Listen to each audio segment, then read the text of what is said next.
सूर्यनगर नामक गांव में आदित्य नाम का एक गरीब जामुन वाला रहता था। वो जामुन बेचकर अपने परिवार का पालन पोषण करता था। गरीबी के कारण उसे अपने जीवन में बहुत सारी कठिनाइयों का सामना करना पड़ता था।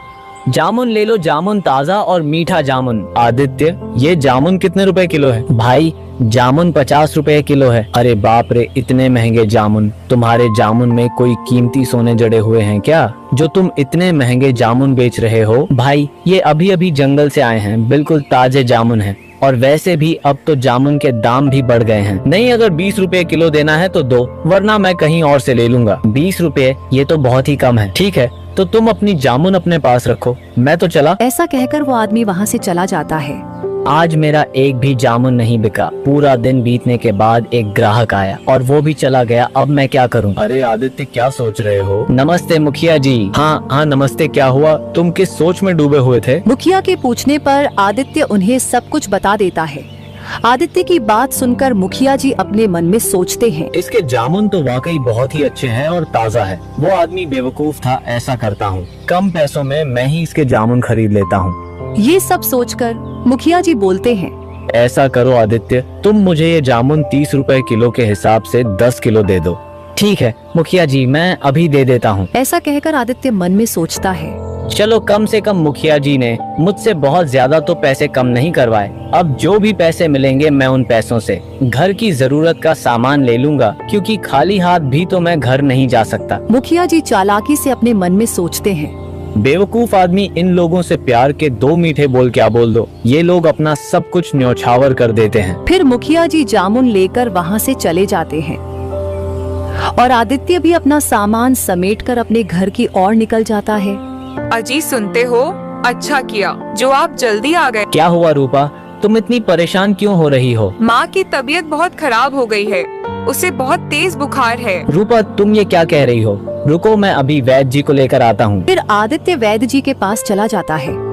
तभी रास्ते में बहुत तेज बारिश होने लगती है, लेकिन तब भी आदित्य अपनी माँ को बचाने के लिए जैसे तैसे करके वैद्य जी के पास पहुँच जाता है और आदित्य वैद्य जी को सारी बात बता देता है और वैद्य जी को अपने घर ले आता है। आदित्य, तुम्हारे माँ को बहुत तेज बुखार है।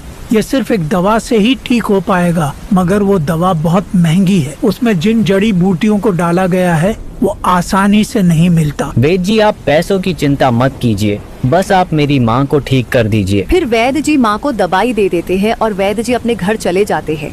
सुनते हो जी, आपके पास इतने सारे पैसे कहाँ से आए? आज मुखिया जी ने मुझसे काफी ज्यादा जामुन खरीद लिए थे, ये पैसे वहीं से आए थे। इसका मतलब सारे पैसे माँ की दवाइयों पर लग गए। हाँ रूपा, अब मेरे पास कुछ भी नहीं है। फिर ऐसे ही कुछ दिन बीत जाते हैं और आदित्य की माँ ठीक हो जाती है और उधर आदित्य के जामुन की बिक्री दिन भर दिन कम होती जा रही थी।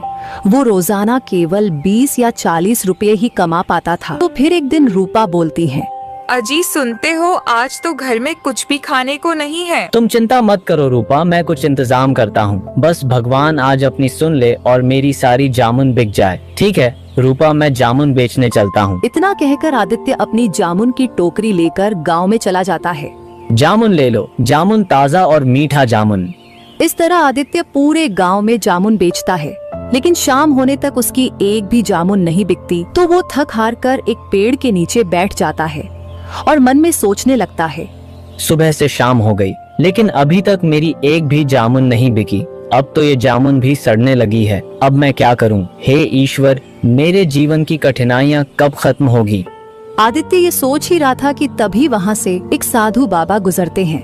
भिक्षामदेही, भिक्षामदेही, तुम एक दोगे, ईश्वर तुम्हें सो देगा। प्रणाम साधु बाबा। आयुष्मान भव पुत्र। क्या आपको कुछ चाहिए साधु बाबा? हाँ पुत्र, मैं एक भिक्षुक हूँ और यहाँ लोगों से भिक्षा मांग रहा हूँ। कैसी भिक्षा साधु बाबा? पुत्र, मैं अपने शिष्यों के लिए भोजन इकट्ठा कर रहा हूँ, इसीलिए गांव गांव लोगों से भिक्षा मांग रहा हूँ। पुत्र, अगर तुम चाहो तो अपनी खुशी से तुम भी कुछ थोड़ी सी भिक्षा दे सकते हो। क्षमा चाहता हूँ साधु बाबा, अभी मेरे पास आपको देने के लिए 1 रुपया भी नहीं है और ना ही मेरे घर में आटा या कोई अनाज है जो मैं आपको दे सकूं, और ना ही मैंने आज सुबह से कुछ कमाया है मेरे पास आपको देने के लिए। कुछ भी नहीं है। पुत्र, क्या तुम मुझे ये जामुन दे सकते हो? बाबा की ये बात सुनकर आदित्य अपने मन में सोचने लगा। हाँ, ये जामुन तो मैं साधु बाबा को दे ही सकता हूँ। वैसे भी शाम हो गई है और इनके बिकने की उम्मीद भी नहीं है। वैसे भी ये खराब हो जाएंगे, इससे अच्छा है कि किसी के पेट में चले जाए तो ज्यादा अच्छा होगा। ये सोचकर आदित्य बोलता है। जी साधु बाबा, आप ये जामुन ले जाइए। आदित्य की बात मानकर साधु बाबा टोकरी से थोड़ी सी जामुन उठा लेते हैं। ये क्या साधु बाबा, आप इतनी कम जामुन क्यों लेकर जा रहे हो? आप सारे जामुन ले जाइए। पुत्र, अगर मैंने तुम्हारी सारे जामुन ले लिए तो तुम क्या बेचोगे? कोई बात नहीं साधु बाबा, मैं कल दोबारा जामुन तोड़कर बेच दूंगा।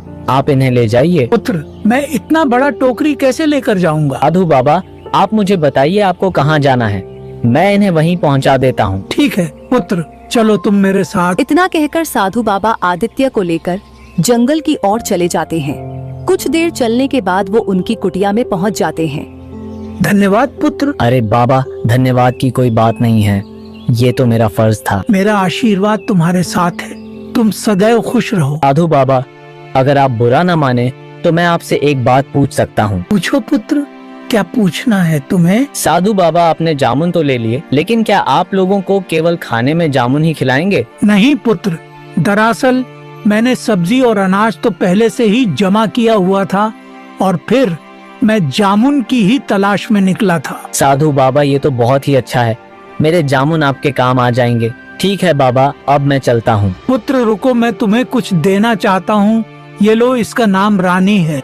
आज से ये चिड़िया तुम्हारा हुआ। चिड़िया पर मैं इसे कैसे ले सकता हूँ? ये तो आपका है। जब तुमने बिना किसी फायदे के मुझे अपनी पूरी जामुन की टोकरी दे दी तो मैं क्या तुम्हें एक चिड़िया भी नहीं दे सकता? साधु बाबा, मैं इस चिड़िया का क्या करूँगा? ये कोई आम चिड़िया नहीं है पुत्र, ये एक जादुई चिड़िया है। ये तुम्हारे भाग्य की चाबी है। जब तक ये तुम्हारे साथ रहेगी तब तक तुम्हारा भाग्य चमकता रहेगा, लेकिन ध्यान रहे इसकी सच्चाई किसी को पता नहीं चलनी चाहिए। फिर आदित्य रानी चिड़िया को लेकर अपने घर की तरफ निकल पड़ता है तो रास्ते में रानी चिड़िया बोलती है।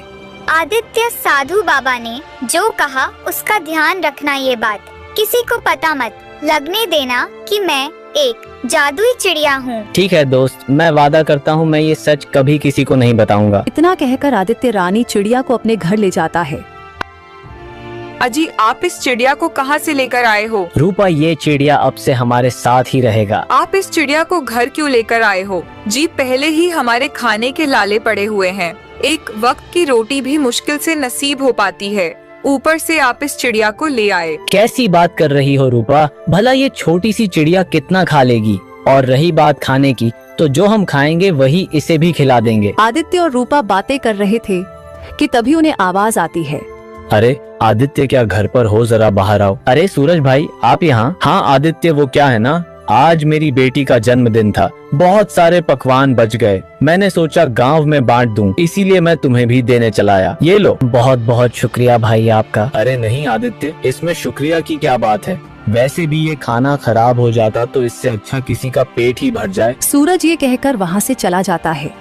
ये तो बहुत स्वादिष्ट पकवान है। देखो रूपा, मैंने कहा था ना कि जिसके भाग्य में जो लिखा होता है वो उसे मिल ही जाता है। तुम खामखा चिंता कर रही थी।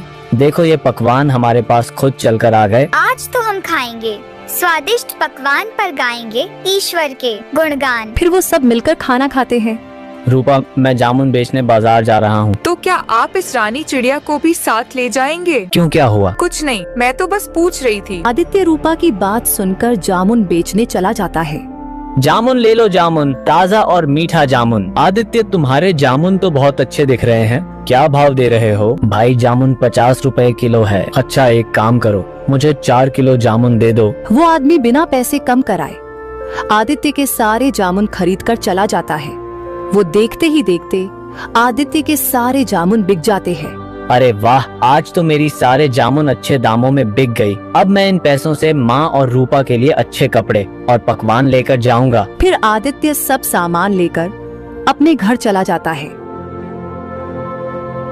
अजी, ये सब क्या है? आज मेरी कमाई बहुत ही अच्छी हुई है, इसीलिए मैं तुम दोनों के लिए कपड़े और पकवान लेकर आया हूँ। और फिर इसी तरह दिन गुजरते हैं। दिन प्रतिदिन आदित्य की कमाई बढ़ती जाती है। फिर एक दिन उनके घर एक भोला नाम का एक व्यक्ति आता है। ये लो आदित्य भाई, तुम्हारे पैसे जो तुमने मुझे 6 महीने पहले दिए थे, मैं वापस करने आया हूँ। शुक्रिया भोला भाई। अरे शुक्रिया तो मुझे तुम्हारा करना चाहिए आदित्य, तुमने बुरे वक्त में मेरी मदद की थी, लेकिन ये पैसे लौटाने में मुझे थोड़ी देर हो गई, इसके लिए मैं माफी चाहता हूँ। भोला आदित्य के पैसे वापस करता है और वो वहाँ से चला जाता है। अजी सुनते हो, ये अचानक से लोग हम पर इतने मेहरबान कैसे हो गए? पता नहीं क्यों मुझे ऐसा लगता है जब से ये रानी चिड़िया हमारे घर आई है तभी से हमारे भाग्य बदल गए हैं। रूपा तुम खामखा क्या क्या सोच रही हो, ऐसा कुछ भी नहीं है। दूसरी तरफ आदित्य की तरक्की देखकर लोग जल भुन रहे थे। इस आदित्य के सारे जामुन चुटकियों में बिक जाते हैं और एक हम लोग हैं, सुबह से बैठे रहते हैं लेकिन हमारी एक भी फल नहीं बिकते हैं। अरे हाँ भाई, तुम बिल्कुल सही कह रहे हो। इससे पहले कि इस आदित्य की वजह से हमारा धंधा बंद हो जाए, हमें कुछ ना कुछ तो करना ही होगा। ऐसा करते हैं भाई, इसकी शिकायत अपन मुखिया जी से करते हैं, बाकी वो खुद ही देख लेंगे। ना कहकर वो दोनों मुखिया जी के पास जाते हैं। मुखिया जी नमस्ते। नमस्ते, कहो कैसे आना हुआ? मुखिया जी हम आपको एक बहुत ही जरूरी बात बताने आए हैं। बताओ कैसी जरूरी बात है? मुखिया जी, हमारे गांव का जो आदित्य है वो दूसरों के खेतों में जामुन चोरी करके बेच रहा है। ये तुम क्या कह रहे हो? हम सच कह रहे हैं मुखिया जी, हमने उसे अपनी आंखों से खुद देखा है। ठीक है, अगर ऐसी बात है तो मैं आदित्य को इसकी सजा जरूर दूंगा। वो दोनों आदमी मुखिया जी को आदित्य के खिलाफ भड़काकर वहाँ से चले जाते हैं। मैंने तो आदित्य को बहुत ही सीधा समझा था, मगर ये तो मुझसे भी ज्यादा चालाक निकला। मुझे इसके बारे में पता लगाना होगा। आज रात ही मैं आदित्य के यहाँ जाकर इस बात का पता लगाऊंगा। फिर रात होने पर मुखिया जी चुपचाप आदित्य के आंगन में आ जाते हैं और उसके घर की खिड़की के पास खड़े हो जाते हैं। सुनो जी, आपको मेरी कसम है, मुझे बताइए आखिर हमारे भाग्य के बदलने के पीछे क्या बात है? मुझे सच्चाई जाननी है। रूपा के कसम देने पर आदित्य सारी सच सच बात बता देता है। अरे वाह, ये तो बहुत ही खुशी की बात है। उन दोनों की ये सारी बातें मुखिया जी सुन लेते हैं। ओह, तो इसका मतलब ये है कि इस चिड़िया के हाथ में ही आदित्य के भाग्य की चाबी है।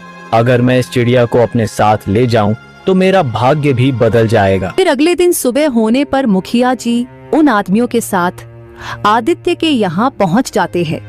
आदित्य, तुम इतने बड़े चोर निकलोगे मैंने कभी सोचा नहीं था। चोरी? कैसी चोरी मुखिया जी? ज्यादा बनने की जरूरत नहीं है, मैं तुम्हारी सारी सच्चाई जान चुका हूँ। कैसी सच्चाई मुखिया जी? आदित्य, एक तो तुम दूसरों के खेतों से जामुन चोरी करके बेचते हो और पूछते हो कैसी चोरी। तुम्हारी सजा ये है कि अब तुम्हें मुझे 15,000 रुपए का भुगतान करना पड़ेगा। मुखिया जी, मेरे पास इतने पैसे तो नहीं हैं और मैं सच बोल रहा हूँ, मैंने किसी के यहाँ कोई चोरी नहीं की। अगर तुम्हारे पास 15,000 रुपए नहीं है तो मैं ये तुम्हारा चिड़िया अपने साथ ले जाऊंगा। नहीं नहीं, मैं तुम्हारे साथ नहीं जाऊंगी। मुखिया जी, ये मेरा चिड़िया है, आप मेरे चिड़िया को ऐसे लेकर नहीं जा सकते। आदित्य को बेबस देखकर वही फल वाला आदमी बोलता है, मारो इसे, ये हमारे खेतों में चोरी करता है और हमारी मेहनत के पैसों पर ऐश कर रहा है। हाँ हाँ, मारो मारो इसे, ये हमारे खेतों में चोरी करता है और हमारी मेहनत के पैसों पर ऐश कर रहा है। हाँ हाँ, मारो इसे, ये चोर है। छोड़ दो मेरे पति को, ये निर्दोष है, इन्होंने कुछ नहीं किया है। सभी की ऐसी बातें सुनकर मुखिया जी आदित्य को छोड़ देते हैं और अपने मन में सोचते हैं, बेवकूफ इंसान, अब मैं इसके चिड़िया से अपने भाग्य को बदलूंगा। फिर ऐसे ही कुछ दिन बीत जाते हैं। रानी चिड़िया के चले जाने से आदित्य की हालत पहले से भी बदतर हो जाती है। सुनिए जी, हमारे पास तो अब खाने के लिए कुछ भी नहीं है। अब तो हमारी पहले की तरह जामुन बिकना भी बंद हो गई है। ईश्वर पर भरोसा रखो रूपा, वो कोई ना कोई रास्ता जरूर निकालेंगे। और उधर सुनो चिड़िया, अब से तुम मेरे साथ ही रहोगे और मैं ही तुम्हारा मालिक हूँ, समझे? नहीं, मेरा मालिक आदित्य है और वो मेरी दोस्त है। मुखिया जी चिड़िया से बातें कर ही रहे थे कि तभी उनके पास व्यापारी आता है। अरे रमेश भाई। हाँ मुखिया जी, मैं यहाँ एक काम से आया हूँ। कहिए क्या काम है? असल में मैं इस गांव को छोड़कर जा रहा हूँ और यहाँ मेरी बहुत सी जमीनें हैं जिन्हें मुझे बेचना है। तो मैं इसमें आपकी क्या मदद कर सकता हूँ? यही कि अगर आप मेरी सारी जमीनें खरीद ले तो बहुत अच्छा होगा, क्योंकि आपके सिवा इस गांव में मेरी इतनी सारी जमीनें कोई नहीं खरीद सकता। फिर मुखिया जी उस व्यापारी की जमीनों को कम कीमत पर खरीद लेते हैं और कुछ दिनों में उन जमीनों को 2 गुनी कीमत में बेच देते हैं। अरे वाह, ये चिड़िया तो वाकई किस्मत की चाबी है। मुझे इसे सबसे छुपा कर रखना होगा, वरना इसे कोई भी लेकर जा सकता है। फिर ऐसे ही कुछ दिन बीत जाते हैं तो एक दिन मुखिया जी सिर्फ पिंजरे का गेट खुला ही रह जाता है और चिड़िया मौका पाते ही वहां से उड़ जाते हैं। जब थोड़ी देर बाद वह मुखिया जी आते हैं तो पिंजरे को खाली देखकर वो हैरान हो जाते हैं। अरे ये क्या, वो चिड़िया कहाँ चला गया? अभी सरपंच जी उस चिड़िया को ढूंढ ही रहे थे कि तभी वही व्यापारी वहां आता है। मुखिया जी, आपने चालाकी से मेरी सारी जमीनों को कम कीमत पर हड़प लिया। मैं आपको नहीं छोड़ूंगा। मैं आपकी सारी सच्चाई गांव वालों को बताऊंगा। नहीं, ऐसा मत करो, मैं बर्बाद हो जाऊंगा। मैं तुम्हें तुम्हारे सारे पैसे देने के लिए तैयार हूँ। इतना कहकर मुखिया जी उस व्यापारी के पूरे पैसे उसे दे देते हैं। पैसे लेकर व्यापारी वहां से चला जाता है। मैंने आदित्य का चिड़िया छीनकर उसके साथ बहुत बुरा किया। शायद मुझे आज उसी पाप की सजा मिली है। और दूसरी तरफ अजी, आप कहाँ जा रहे हो? मैं जंगल की तरफ जा रहा हूँ। रूपा, बस थोड़ी देर में आता हूँ। इतना कहकर आदित्य जंगल की ओर निकल जाता है। प्रणाम साधु बाबा। आयुष्मान बाहुपुत्र। साधु बाबा, मैं यहाँ आपको कुछ बताने आया हूँ। मैं जानता हूँ पुत्र, तुम्हारे साथ क्या हुआ है। मगर कैसे बाबा? मैंने बताई है। रानी, तुम्हें तो मुखिया ले गए थे ना? हाँ दोस्त, मगर मैं उसके खेत से भाग आया। रानी चिड़िया आदित्य को सारी बात बता देता है। आदित्य, मैंने तुम्हें इसीलिए मना किया था कि जादुई चिड़िया के बारे में तुम किसी को पता मत चलने देना, वरना सभी इस चिड़िया के पीछे पड़ जाएंगे। क्षमा कीजिए साधु बाबा, मुझसे गलती हो गई। मुझे मजबूरी में रूपा को रानी चिड़िया के बारे में बताना पड़ा था। कोई बात नहीं पुत्र, गलती इंसान से ही होती है। ये चिड़िया मैं तुम्हें वापस करना चाहता हूँ और आशा करता हूँ कि तुम दोबारा कोई गलती नहीं करोगे। धन्यवाद साधु बाबा, मैं वादा करता हूँ कि मैं दोबारा ऐसी कोई गलती नहीं करूँगा। रानी चिड़िया को पाकर आदित्य का भाग्य दोबारा चमक जाता है और वो दिन प्रतिदिन अमीर होता जाता है।